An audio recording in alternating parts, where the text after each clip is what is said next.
Descubrir. Crear. Aprender. Participar. Televisión más internet. www.encuentro.gov.ar.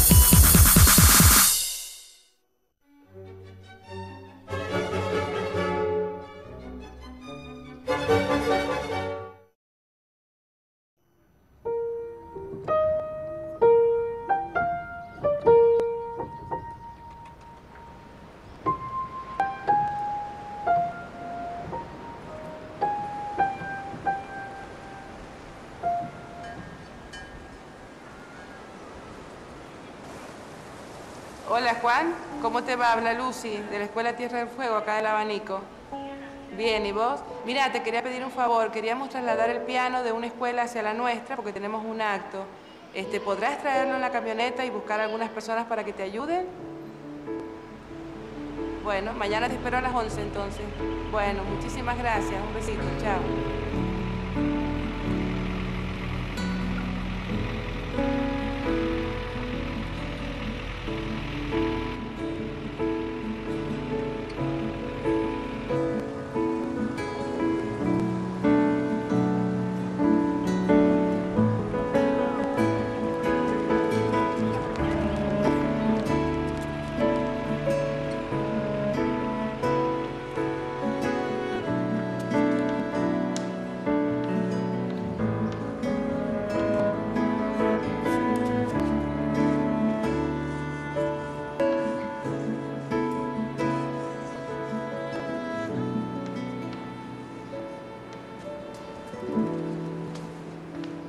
¿Cuántas veces hemos cantado en la escuela el himno a Sarmiento? Para el grande entre los grandes, padre del aula, Sarmiento inmortal.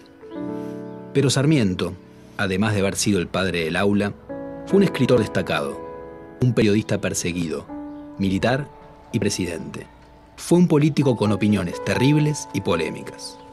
Y el pensador de un modelo de país que no ocurrió. Sarmiento fue un intelectual que encendió y sigue encendiendo numerosas controversias.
¿Cómo se habrá inspirado el autor del himno para cumplir con el encargo?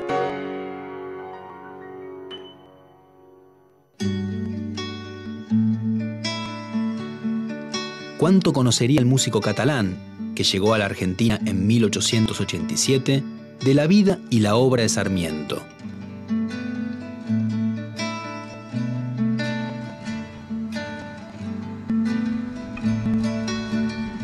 Domingo Faustino Sarmiento nació el 15 de febrero de 1811 en la ciudad de San Juan, centro de una región que había sido próspera durante el período colonial, pero que a fines del siglo XVIII había sufrido la crisis de la agricultura de la vid, que no pudo competir con los vinos que se importaban de España.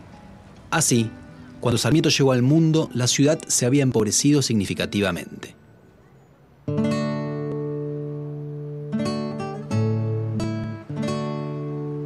Su casa estaba ubicada en el Carrascal, que era en ese entonces uno de los barrios más humildes de San Juan. Aprendió a leer a los 4 años y a los 5 empezó a ir a la escuela. Más tarde, él crearía un mito sobre sí mismo, afirmando que nunca había faltado a clase durante toda su educación. Su madre, Paula Albarracín, quiso que estudiara para ser sacerdote. Él se negó e intentó conseguir una beca para ir a la principal escuela de Buenos Aires, que en esa época se llamaba Colegio de Ciencias Morales. No pudo obtenerla y permaneció en San Juan. Por lo tanto, no tuvo una educación formal importante, lo que se transformaría para él en un estigma contra el cual lucharía durante toda su vida.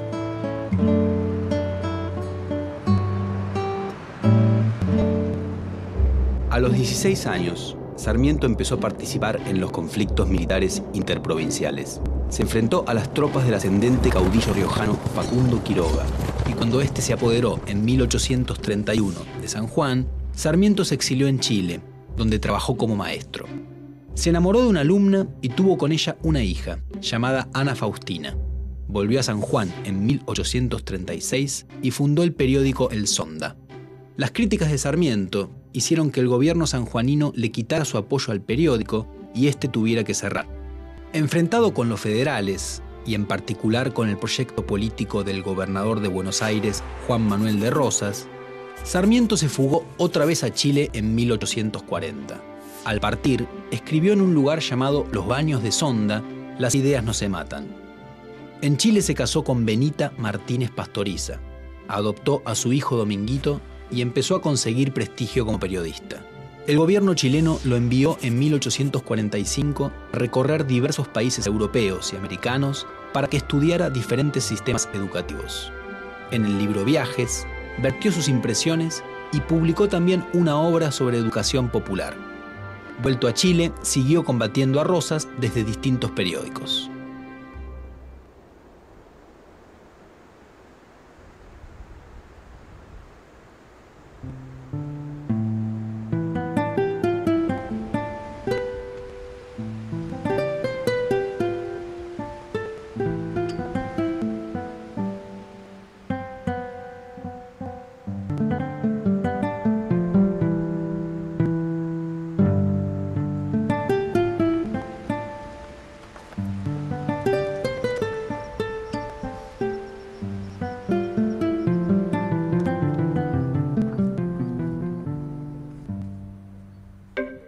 Cuando se organizó la Gran Alianza contra Rosas, Sarmiento se sumó a ella y estuvo en la Batalla de Caseros, que puso fin al régimen rosista en 1852. Sarmiento participó activamente en la agitada vida política de los años que siguieron a ese momento. En 1862 fue elegido gobernador de San Juan, pero renunció a los 2 años por diferencias con el gobierno nacional.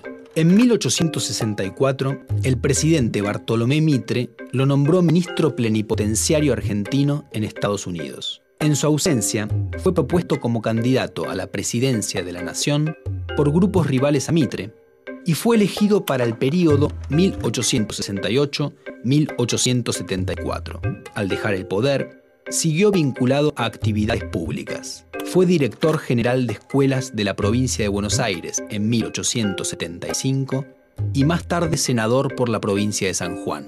En 1879 fue por muy poco tiempo ministro del Interior y luego fue superintendente general de escuelas del Consejo Nacional de Educación. En 1888 se trasladó a Paraguay para evitar el invierno de Buenos Aires. Murió allí el 11 de septiembre.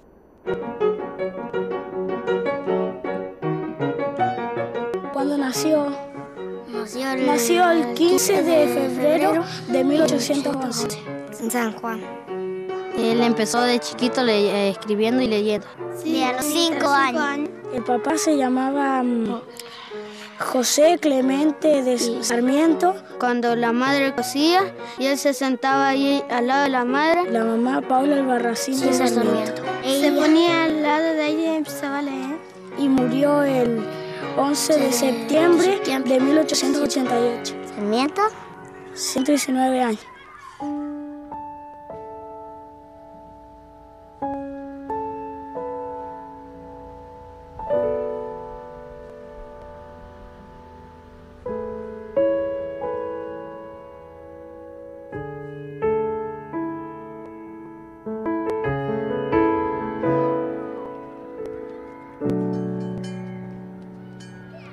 ¿por qué decimos que Sarmiento luchaba con la pluma y la palabra? Peleaban en las luchas, No peleaba con armas, ¿no es cierto? ¿Cuál era el arma? con la pluma y la palabra. Él tenía la tintera y la pluma, con la puntita de la pluma mojaba y escribía. Perfecto. Y con ese tintero, esa tinta, iba escribiendo. Y así llegó a escribir un solo escrito o hacía muchos escritos. Hasta llegó a fundar ¿qué? A crear ¿qué? El diario El Tonda. Bueno, ahí él, con la pluma y la palabra, crea el diario. Sarmiento se distinguió como intelectual particularmente por la eficacia de su escritura, que produjo muchos efectos en la sociedad rioplatense y también americana. Si algo uno puede considerar sobre Sarmiento es su calidad como escritor y, por supuesto, esa escritura puesta al servicio de determinadas ideas políticas. Con el nombre de Generación del 37 se conoce a un grupo de jóvenes intelectuales que habían madurado su primera juventud, podríamos decir, en la década del 30 y que habían, a diferencia de sus mayores, habían propuesto realizar un programa de organización nacional que buscaba superar los antiguos conflictos que dividían a la sociedad entre unitarios y federales. El caso de Sarmiento, decía, es un tanto particular porque Sarmiento, a diferencia de otros miembros de la Generación del 37, no estudió en Buenos Aires y, de hecho, Buenos Aires recién la conoció en 1852. Una característica bien distintiva de este grupo es que se consideraban como aquellos predestinados a ser los guías de la nueva nación. A principios de la década del 40, Sarmiento, al igual que buena parte de los emigrados, ya sean antiguos unitarios, antiguos federales opositores a Rosas o los jóvenes románticos, tienen expectativas de que el régimen de Rosas sea derrotado. El rosismo se les presenta como un fenómeno que parece destinado a durar y que hay que tratar de pensarlo, de procesarlo y ver cómo puede ser combatido.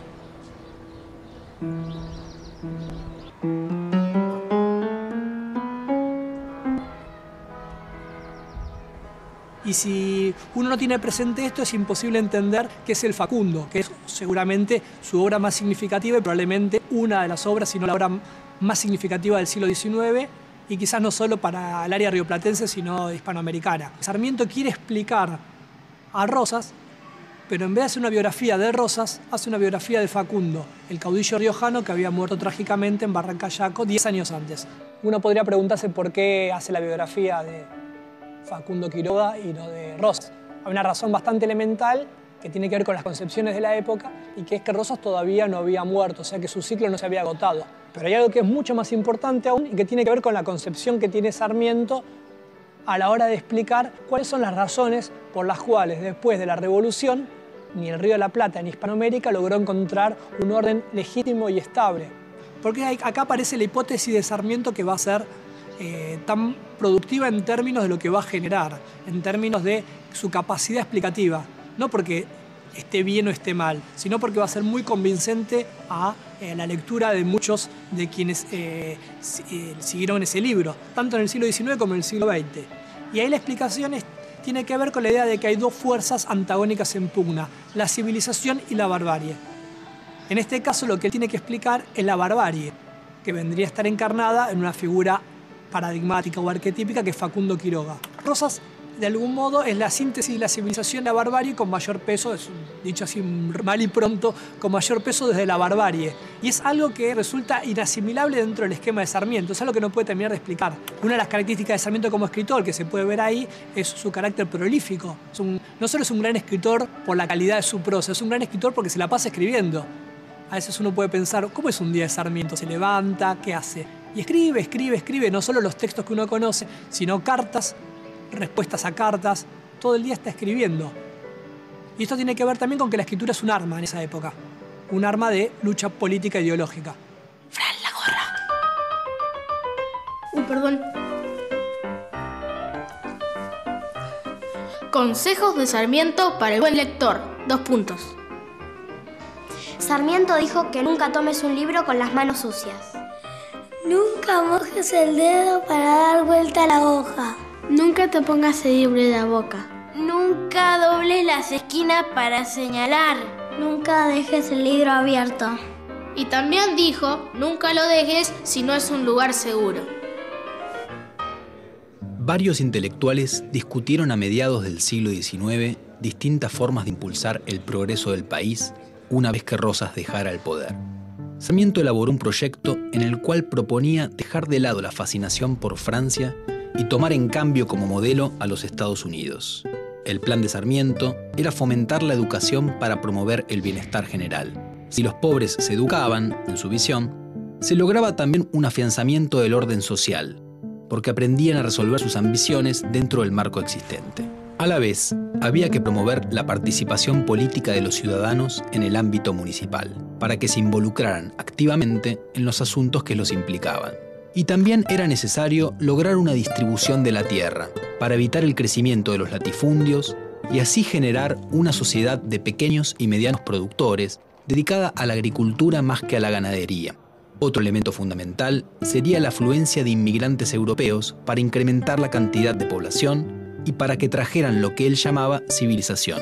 Estas propuestas se volcaron en textos intensos y muy polémicos, que los llevaron a mantener debates largos y fuertes con otros pensadores, en particular con Juan Bautista Alberdi, otro antirrosista. La pluma de Sarmiento era implacable, era un escritor extraordinario. Cuando Rosas leyó el Facundo, le dijo a los publicistas que lo rodeaban, así deberían defenderme.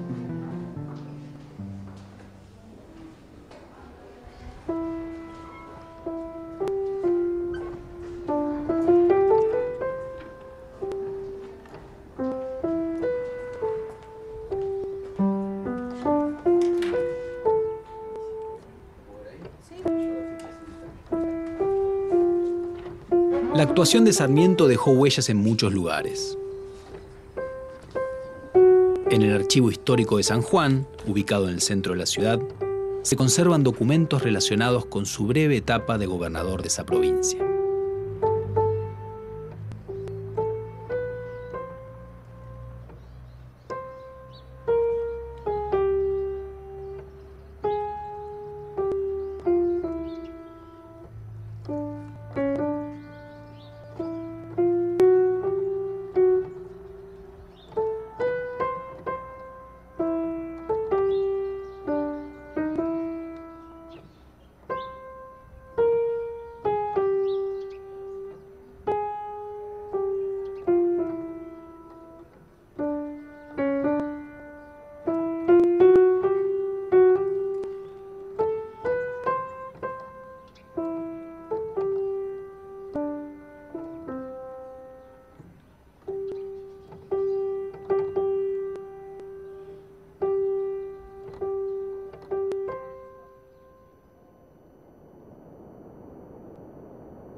Como hombre de acción, como político, Sarmiento mostró el lado más polémico de un personaje que siempre era polémico.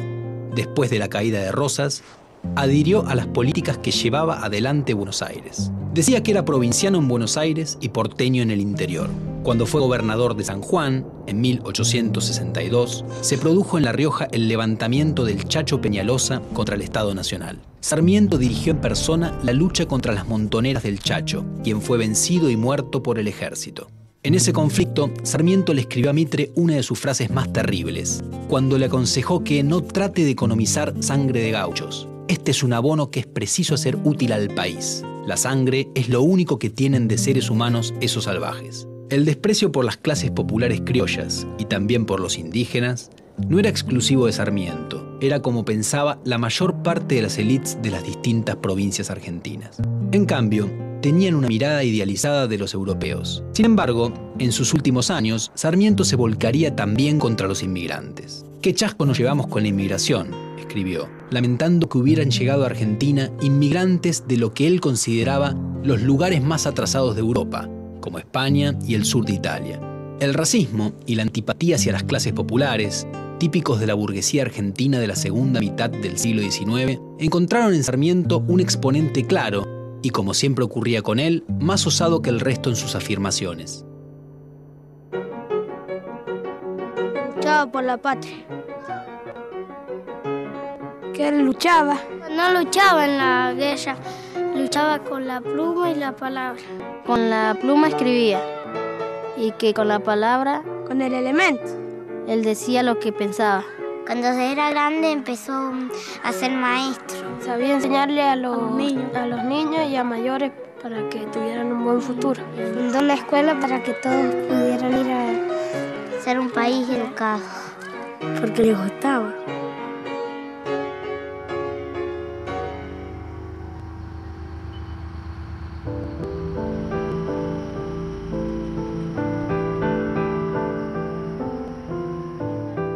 En el delta del Paraná se encuentra el Museo Casa Domingo Faustino Sarmiento.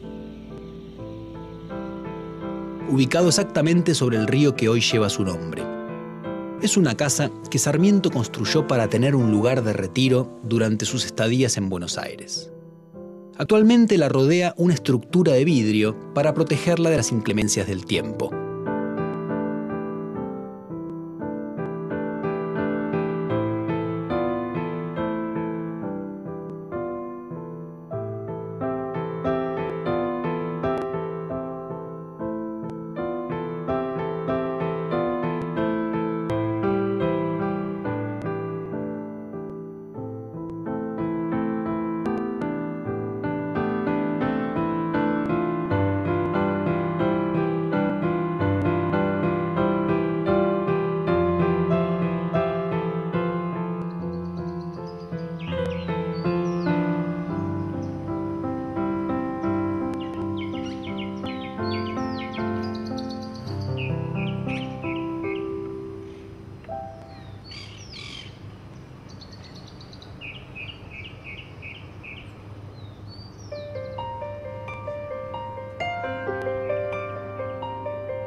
Como presidente, Sarmiento enfrentó grandes problemas. Llegó al poder teniendo que lidiar con la Guerra del Paraguay, larga y costosa, y con desafíos en algunos lugares del interior, como la rebelión en su contra del caudillo entrerriano Ricardo López Jordán.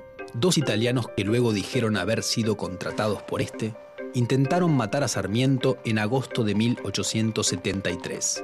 Fue en Buenos Aires. Quisieron dispararle, pero a uno de los atacantes le explotó el trabuco en la mano. El presidente no escuchó nada porque para ese momento se había vuelto casi totalmente sordo.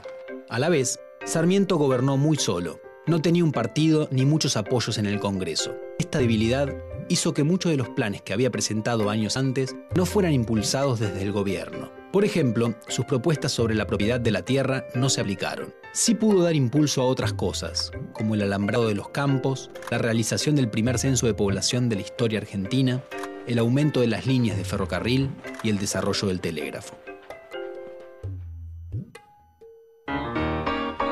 Fue presidente, Abogado, senador, abogado, escritor, maestro, lector, gobernador, escritor, minero, presidente, era el que creó la educación, profesor, maestro, estudiador.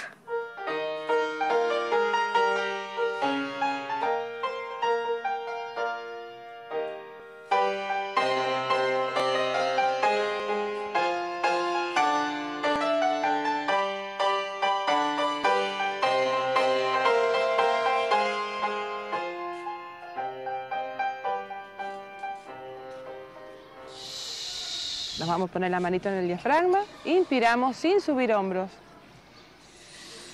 Despacito. Arriba, arriba, arriba, arriba, arriba, duro, duro. Aflojamos. Pa, pa, pa, pa, pa, pa, pa, pa, pa.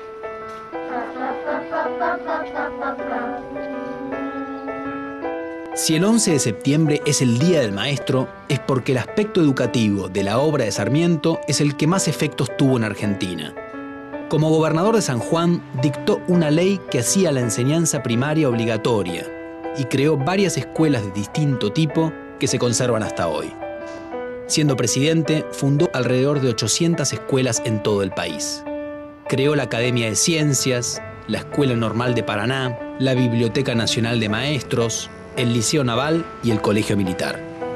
Al término de su gobierno, los alumnos en escuelas primarias habían pasado de 30.000 a 100.000. Además, trajo maestras extranjeras para educar a las locales, escribió un método de lectura gradual y en 1881 fundó la importante revista educativa El Monitor de la Educación Común. Su aporte al desarrollo de la educación pública, laica y gratuita, más tarde consagrada en la Ley 1420, fue clave para el desarrollo argentino.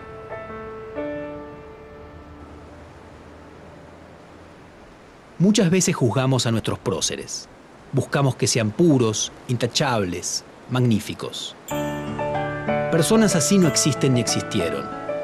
Sarmiento despreciaba todo lo popular, de una manera que en la actualidad sería inaceptable, y ayudó a crear un orden que preservaba los intereses y el poder de las élites argentinas. El sistema educativo que él impulsó contribuyó a ese orden. Pero ese sistema educativo permitió a la vez el progreso del país. Se convirtió en una estructura de integración social y nacional, incluyó a los inmigrantes y a sus hijos, y favoreció la movilidad social ascendente. Algo es indudable: la formación de la Argentina moderna no se entiende sin Sarmiento.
¿Para qué está firmando? Canal Encuentro. Qué bueno, me encanta el Canal Encuentro.